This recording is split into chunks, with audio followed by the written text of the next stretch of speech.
Hello friends, welcome in medicine and GK with Dheeraj sir. तो बच्चों, आज हम डिस्कस करने वाले हैं मैकेनिज्म, एक्शन और साइड इफ़ेक्ट आपका पैरासीटामोल का, एस्प्रिन का और मॉर्फिन का। इस लेक्चर में हम डिस्कस करने वाले हैं एस्प्रिन के बारे में।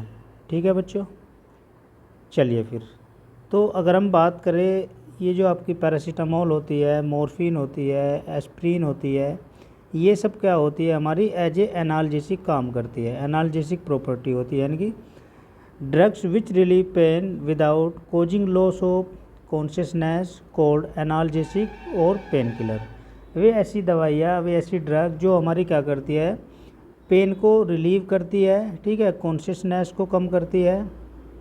दूसरी चीज़, उसको ही हम क्या बोलते हैं, एनाल्जेसिक बोलते हैं, या फिर उसको हम पेन किलर के नाम से भी जानते हैं। वही क्या कहलाती है, हमारी पेन किलर या एनाल्जेसिक कहलाती है। एनाल्जेसिया मीन्स क्या होता है, एन मीन्स होता है आपका विदाउट, और एल्जिया मीन्स होता है आपका पेन। ठीक है, चलिए यहाँ पे पेन चेंज कर लेते हैं। तो अब हम बात करते हैं टाइप्स के बारे में, टाइप्स ऑफ एनाल्जेसिया। तो ये क्या होता है बच्चों, ये दो प्रकार का होता है एनाल्जेसिया। फर्स्ट है आपका नॉन नारकोटिक या नॉन अपोइड, या फिर आपका NSAIDs, non steroidal anti inflammatory drugs. दूसरा आपका नारकोटिक एनाल्जेसिया या फिर आपका ओपोइड एनाल्जेसिया।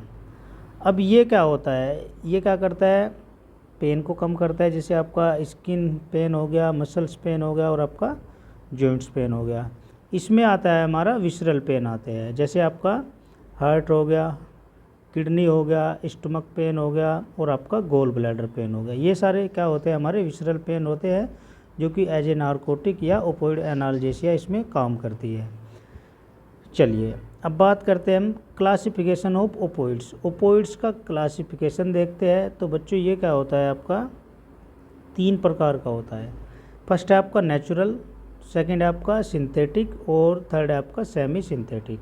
नेचुरल में आता है आपका मॉर्फिन और आपका कोडीन, ठीक है। सिंथेटिक में आता है आपका डाई एसिटाइल मॉर्फिन या हीरोइन और आपका फोलकोडीन, ठीक है। सेमी सिंथेटिक में आता है आपका मैथाडोन, ट्रामाडोल और आपका पैथिडीन।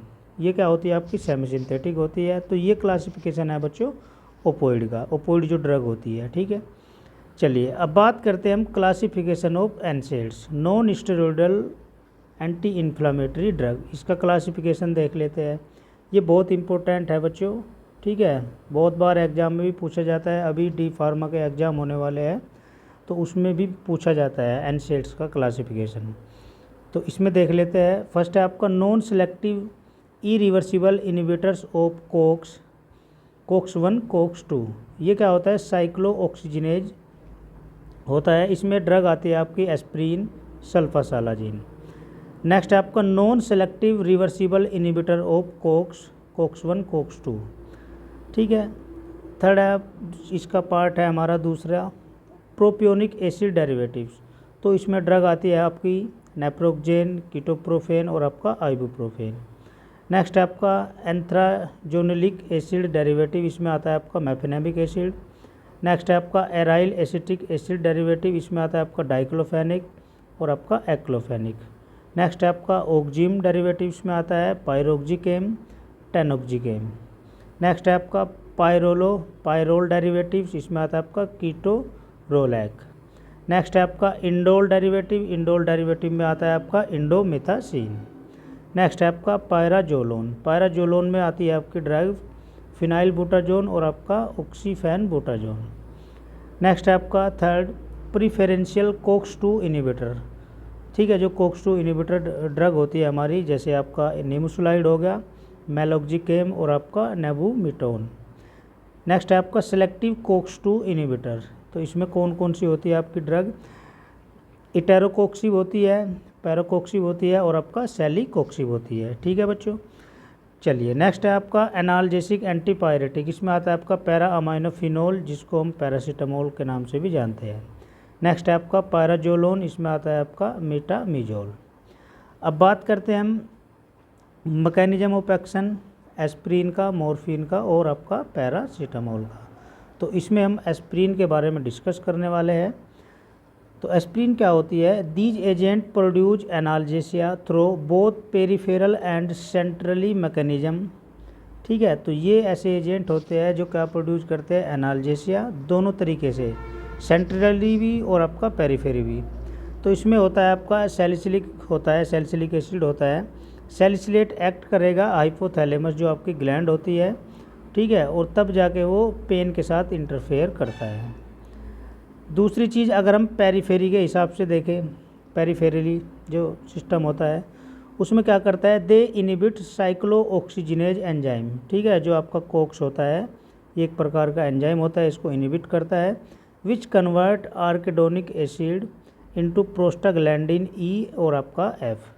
ठीक है, साइक्लो ऑक्सीजनेज एंजाइम जो होता है उसको इनिबिट करता है और कन्वर्ट किस में कर देता है बच्चों, आर्किडोनिक एसिड, प्रोस्टाग्लैंडिन ई और आपका प्रोस्टाग्लैंडिन एफ में। ठीक है, अब प्रोस्टाग्लैंडिन के बारे में बात करें तो प्रोस्टाग्लैंडिन क्या होता है, prostaglandin E2 is synthesize at the pain site and increase the action of pain site. Prostaglandin E2 जो होता है उसकी जो सिंथेसाइज होती है, सिंथेसाइज जो चलती है वो पेन साइट पे चलती है। दूसरी चीज़ वो क्या करता है, जहाँ पे पेन की साइट है, पेन हो रहा है, उसकी एक्टिविटी को या उसके एक्शन को क्या कर देता है, बढ़ा देता है, इंक्रीज कर देता है। चलिए अब बात करते हैं हम आर्किडोनिक कैसे कैसे करता है। आर्किडोनिक एसिड होता है बच्चों, ठीक है, ये आपका एस्प्रिन है। जब ये एस्प्रिन किसको इनिबिट करेगी, आपका जो कोक्स 1 होता है और आपका कोक्स 2, ये जो दोनों एंजाइम होते हैं, ठीक है, तो वहाँ से क्या होता है, आपका प्रोस्टाग्लैंडिन रिलीज होता है। प्रोस्टाग्लैंडिन क्या करता है, कोज पेन, एक साइड तो क्या करेगा वो पेन को कोज करेगा, दूसरी साइड क्या करेगा, प्रोस्टाग्लैंडिन ऑन यूट्रस वॉल। ठीक है, जो यूट्रस का जो गर्भाशय की जो वॉल होती है उस पर भी काम करता है। उस पर किस तरीके से काम करता है, menstrual pain due to uterus wall contraction. ठीक है, जो मेंस्ट्रुअल पेन हो रहा है, ठीक है, जो यूट्रस की वॉल का जो कॉन्ट्रैक्शन हो रहा है उस पर जाके एक्ट करता है, उस पर जाके काम करता है बच्चों। ठीक है, चलिए दूसरी चीज़ जो आपका PGE2 होता है, prostaglandin E2 also increase action of pain producing chemical histamine. तो जो आपका PGE2 होता है वो इंक्रीज हो जाता है, उसका जो एक्शन होता है, और वहाँ से पेन प्रोड्यूस होता है एज ए, जैसे आपका हिस्टामाइन काम करता है एक प्रकार से उसी तरीके से। इसमें आपका सैलिसिलेट है, ये क्या कर रहा है, रिड्यूज PGE2 सिंथेसिस। जो आपका सैलिसिलेट होता है वो क्या करता है, जो आपका प्रोस्टाग्लैंडिन E2 की जो सिंथेसिस होती है उसको रिड्यूस करता है, और जो पेन की इंटेंसिटी होती है उसको फिर कम कर देता है। इतना समझ में आ गया। चलिए अब हम बात करते हैं इसके साइड इफ़ेक्ट ऑफ एस्प्रिन। तो क्या क्या साइड इफ़ेक्ट हमें देखने को मिल सकते हैं बच्चों। तो फर्स्ट है आपका GIT इरिटेशन हो सकता है, ब्रोंकोस्पास्म हो सकता है, स्किन रैशिस हो सकता है, और आपका हार्ट बर्न और आपका नोजिया भी हमें देखने को मिल सकता है। तो ये हमने एनाल्जेसिक प्रॉपर्टी या उसका साइड इफ़ेक्ट, उसका मैकेनिज्म देखा है एस्प्रिन का। नेक्स्ट लेक्चर में हम मॉर्फिन के बारे में और पैरासीटामोल के बारे में डिस्कस करेंगे बच्चों। ठीक है, फिर आपको मिलते हैं नेक्स्ट लेक्चर में नेक्स्ट वीडियो के साथ। चैनल को लाइक शेयर सब्सक्राइब भी करें ताकि आपको आने वाली वीडियो भी मिलती रहे। ठीक है बच्चों, ऑल द बेस्ट।